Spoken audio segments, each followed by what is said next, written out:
अस्सलाम वालेकुम स्टूडेंट्स। आज का हमारा लेक्चर जो है वो एक्सरसाइज 1.1। Let's start.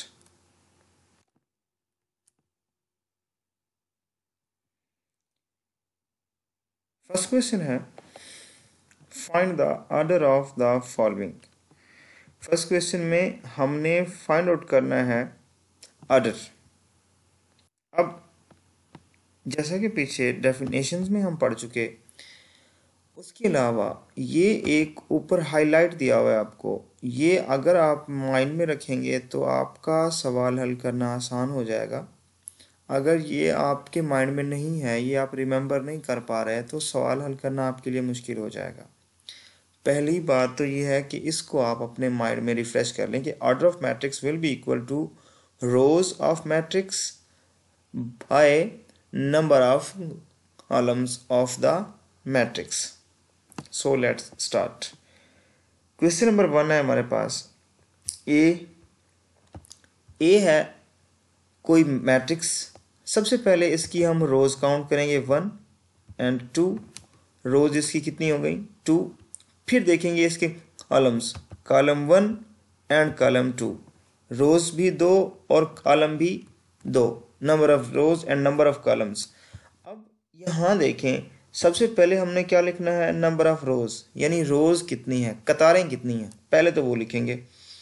फिर लिखेंगे बाय और एंड पे लिखेंगे नंबर ऑफ कॉलम्स।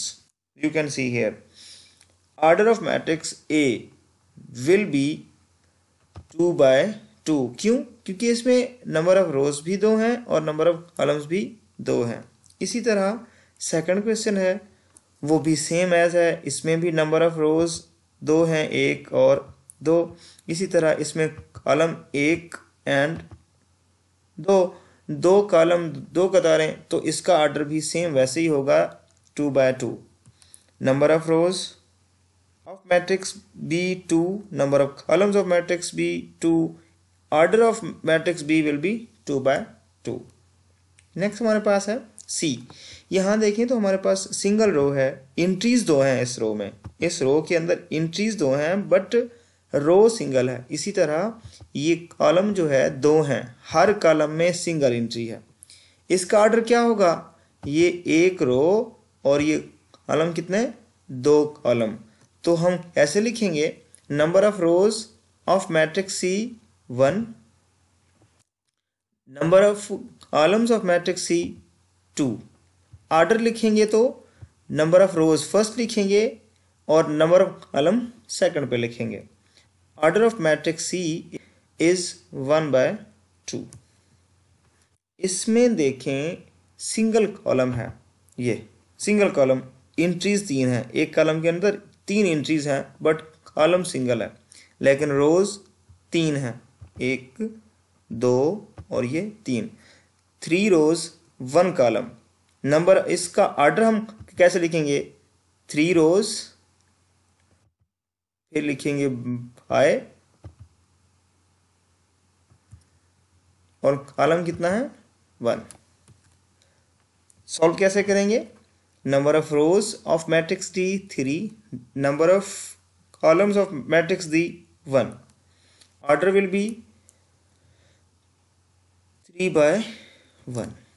ई में देखें, इसमें नंबर ऑफ रोज काउंट करें, सबसे पहले 1 2 एंड 3। तो number of rows of matrix E is 3 and number of column 1 and 2। तो नंबर ऑफ कॉलम कितने हुए, 2 हुए। ऑर्डर कैसे लिखेंगे, rows, number of rows by number of columns. ऊपर वाली ये चीज़ जो है इसको आपने नहीं भूलना, ये आपने हमेशा रिमेंबर रखनी है। ऊपर आपको दिख रहा है तो इसका ऑर्डर क्या होगा 3/2। नेक्स्ट हमारे पास क्वेश्चन है f इज इक्वल टू 2। अब ये देखें, एट अ टाइम ये सिंगल रो भी है और सिंगल कॉलम भी है। रो भी दे है, एक ही चीज़, एक ही एंट्री जो है रो को भी रिप्रेजेंट कर रही है और वही जो है वो कॉलम को भी रिप्रेजेंट कर रही है। तो इसमें 1 रो है 1 कॉलम है, ऑर्डर इसका क्या बनेगा 1/2। 1। नेक्स्ट है G. Let's solve. Number of rows of matrix G is 3 and number of columns of matrix G are also 3. Order will be 3 by 3. H में देखते हैं तो इस नंबर ऑफ रोज जो हैं इसमें नंबर ऑफ रोज 1 and 2, जबकि नंबर ऑफ कॉलम्स 3। रोज का नंबर पहले लिखते हैं और कॉलम का नंबर बाद में लिखते हैं, तो इसका ऑर्डर क्या होगा? इसका ऑर्डर होगा 2 by 3। Order of matrix H is 2 by 3। Second question है which of the following matrix are equal. इसको देखने से पहले हमें जो हम स्टार्ट में कंडीशंस पढ़ रहे थे, 2 कंडीशन पढ़ी थी, ऑर्डर उनका इक्वल हो और क्रॉसपोंडिंग एंट्रीज इक्वल हो। ऑर्डर भी और क्रॉसपोंडिंग एंट्री भी दोनों condition at a time same होंगी तब बात बनेगी, अदरवाइज नहीं। सबसे पहले matrix A and matrix C would be equal because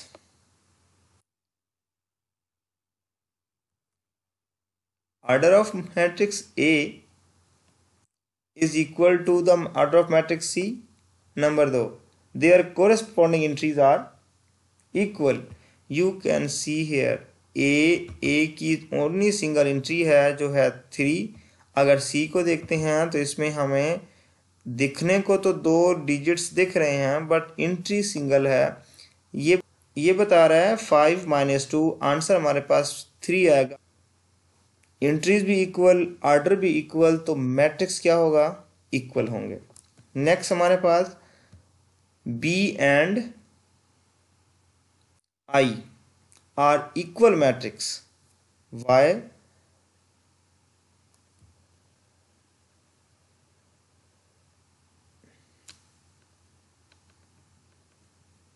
because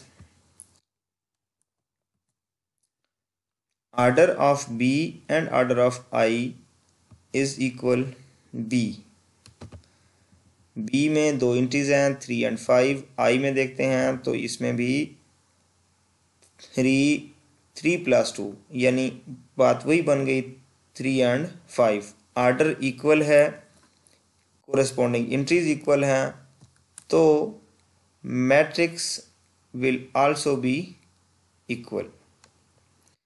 next हमारे पास E, H and J 3 matrix are equal. How? देखें, E में order of matrix 2 by 2, H में order of matrix 2 by 2, J में देखें ऑर्डर ऑफ मैट्रिक्स 2 by 2। बेशक plus की science हैं, जब प्लस को सॉल्व करेंगे तो इंट्रीज हमारे पास सिंगल इंट्री आ जाएगी। पहली चीज़ तो ये इन सब का ऑर्डर सेम है। सेकंड चीज़ कि इस ई में फर्स्ट एंट्री 4 है, एच में भी फर्स्ट एंट्री 4 है, जे में देखें 2 + 2 फर्स्ट एंट्री 4 होती है। सेकंड एंट्री ई में 0 है, एच में 0 है, जे में देखें 2 - 2 0 होता है। इसी तरह सेकंड रो में आते हैं तो इसकी फर्स्ट एंट्री ई में 6 है, एच में 6 है और जे में देखें 2 + 4 6 ही होता है। लास्ट एंट्री ई में 2 है, एच में भी 2 है और अगर जे में देखते हैं तो 2 + 0 भी 2 ही होता है। तो ये तीनों मैट्रिक्स इक्वल हैं, ऑर्डर भी सेम, कोरेस्पॉन्डिंग एंट्रीज भी same. F and ji matrix भी क्या हैं? इक्वल हैं। एफ को देखते हैं तो इसमें सिंगल कॉलम, 2 रोज, 2 and 6। जी में देखते हैं कॉलम भी सिंगल है, रोज भी 2 हैं और यहाँ देखें तो 3 - 1 यही 2 बनेगा और इसी तरह 3 + 3 6 बनेगा। तो ये दोनों मैट्रिक्स इक्वल होंगे।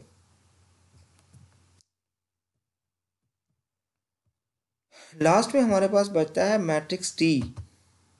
ये मैट्रिक्स डी जो है किसी के इक्वल नहीं होता। क्यों इक्वल नहीं होता मैट्रिक्स डी किसी के इक्वल? रीज़न उसकी ये है कि इसका ऑर्डर तो मैच करता है बट इसकी कोरेस्पॉन्डिंग एंट्रीज जो हैं वो किसी से मैच, किसी के इक्वल नहीं है। ऑर्डर इसका बी और आई से के साथ सेम है बट एंट्रीज डिफरेंट है। तो डी वो वाहिद एक मैट्रिक्स है हमारे पास इस सेक्शन में जो किसी के इक्वल नहीं है। क्वेश्चन नंबर 3 है एक्सरसाइज 1.1। इक्वल मैट्रिक्स हैं, उस इक्वलिटी को देखते हुए वैल्यू फाइंड करनी है हमने A B C and D की। So let's try to solve. As we know that two matrix A and B would be equal if and only if दो conditions हमें याद होनी चाहिए। पहली, the order of A must be equal to order of B, and second, their corresponding entries are equal. According to second condition, we can make some equations of the above two matrices. Number 1, first हमारे पास equation जो होगी वो a plus C is equal to 0 होगा। Matrix की equality के मुताबिक corresponding entries must be equal, तो a plus C equal to होगा 0 के। सेकंड इक्वेशन हमारे पास बनेगी a प्लस 2b, जो कि फिर इसकी इक्वल होगा सेकंड एंट्री के फर्स्ट रो की। इसी तरह थर्ड इक्वेशन जो है हमारे पास आएगी c-1 इक्वल टू हो जाएगा 3 के, क्योंकि इसकी सेकंड रो की फर्स्ट एंट्री है, दोनों साइड पे सेम होगा। और हमारे पास फोर्थ एंट्री जो है वो 4d-6 है, ये इक्वल हो जाएगा 2d के, क्योंकि ये फोर्थ और लास्ट एंट्री है दोनों कॉलम्स के अंदर।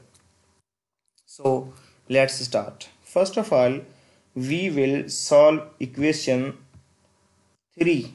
Why? The reason is that in equation 3 there is only a single variable. We can find its value very easily by solving equation 3. c-1 is equal to 3। अब जब ये 1 equation की दूसरी side की तरफ आएगा तो यहाँ माइनस हो रहा था, इधर आके ये 1 प्लस हो जाएगा। 3 + 1 इक्वल टू हो जाएगा 4 के। ये हमारे पास वैल्यू निकल आई सी की। सेकंड पे हम सॉल्व करते हैं इसी सी की जो 4 वैल्यू आई है इसको इक्वेशन 1 में पुट करके। a + c इक्वल टू है 0 के इक्वेशन 1। a + 4, अब c की जगह उसकी वैल्यू पुट कर दी 4। अब ये 4 जो यहाँ पे है साइन प्लस है, जब इक्वेशन की दूसरी साइड पे आएगा तो इसकी साइन नेगेटिव हो जाएगी। ये हमारे पास अब होगा a इज इक्वल टू -4, और यही हमारे पास a की वैल्यू भी आ गई। नेक्स्ट हमारी इक्वेशन जो सॉल्व होगी इक्वेशन नंबर 2 है, उसमें हम a की वैल्यू पुट करेंगे -4। Let's start. a + 2b equal to -7। अब a की जगह हमने -4 ऐड कर दिया। ये -4 जब इक्वेशन से दूसरी साइड की तरफ मूव करेगा तो इसकी साइन यहाँ नेगेटिव है, दूसरी साइड पे जाके ये प्लस हो जाएगा। यहाँ माइनस हो रहा है, यहाँ आके ये प्लस हो जाएगा। तो हमारे पास अब जो सिचुएशन बनेगी वो क्या है, -7 + 4। हमें यहाँ पे 2 भी नहीं चाहिए क्योंकि हमें वैल्यू चाहिए ओनली b की।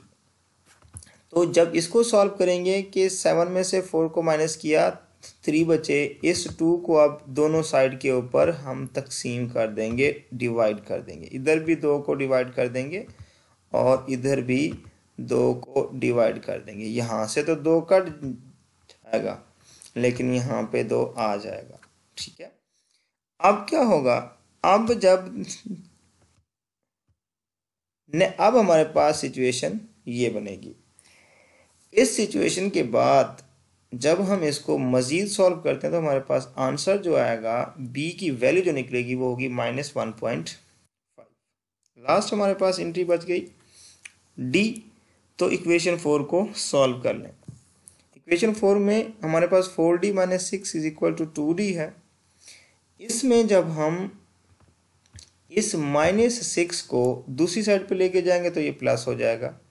अब d को हमें इधर लेके आना है, तो d चूंकि इस साइड पे प्लस है, इधर आके ये माइनस हो जाएगा। यहाँ माइनस होने के बाद अब ये 2d है और ये 4d है। 4 में से 2 निकाला, हमारे पास बचा 2d = 6। हमें 2 यहाँ नहीं चाहिए, हमें अकेला d चाहिए। तो 2 को इधर भी डिवाइड कर देंगे, इधर भी डिवाइड कर देंगे, तो यहाँ से 2 कट जाएगा और यहाँ पे 2 आके डिवाइड हो जाएगा 6/2।